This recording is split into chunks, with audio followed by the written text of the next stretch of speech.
اگر کوئی انسان سمجھتا ہے کہ اپنی زندگی کے لیے خود ہی کوئی دین اور کوئی مذہب بنا ڈالے تو جیسے وہ ناقص ہے اس کا مذہب بھی ناقص ہوگا، جیسے وہ عیبوں، نقائص اور کمزوریوں سے بھرا ہے ویسے اس کا قانون بھی کمزوریوں سے بھرا ہوگا۔ واضح بات ہے کہ اگر انسان کے بنانے والے نے کوئی قانون بنایا تو وہی قانون صحیح ہوگا، سچا ہوگا اور مفید ہوگا۔ تو پہلی بنیادی چیز اسلام کے لیے یہ ہے کہ اسلام ایک سچا مذہب ہے، ایک ایسا حقیقی مذہب ہے کہ جس کا بنانے والا انسان نہیں ہے بلکہ کوئی بھی اس کی مخلوق نہیں، بلکہ خود خالق حقیقی ہے اور کوئی نہیں ہے۔ گاڈ میڈ ریلیجن ہے، اور بنانے والے نے جب بنایا ہے تو یقیناً پرفیکٹ بنایا ہے۔ دوسری خوبی اس کی یہ ہے کہ یہ مکمل ضابط حیات ہے۔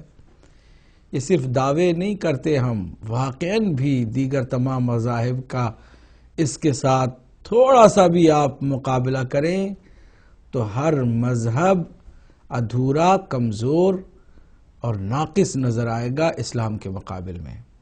اسلام ایک مکمل کمپریہنسو سسٹم آف لائف ہے۔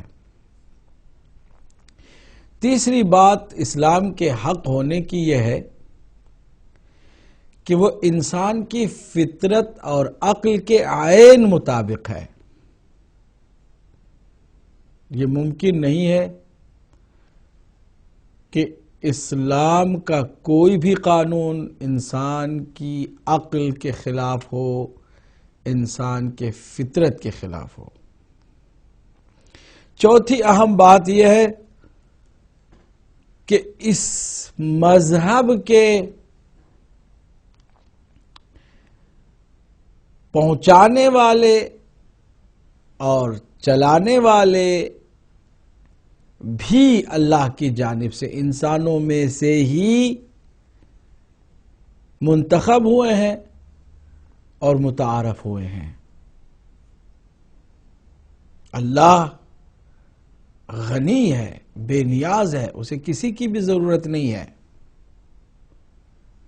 وہ چاہتا تو دین کو سیدھے سیدھے ڈائریکٹ انسانوں تک پہنچا دیتا، درمیان میں نہ کوئی فرشتہ ہوتا نہ کوئی نبی اور رسول ہوتا، لیکن اللہ نے اس دین کی خوبی کے طور پر اس کے خود انسانوں میں سے رکھوالے تیار کیے، پہنچانے والے، سمجھانے والے، اس کی تشریح کرنے والے اور اس کی حفاظت کرنے والے، خود انسانوں میں سے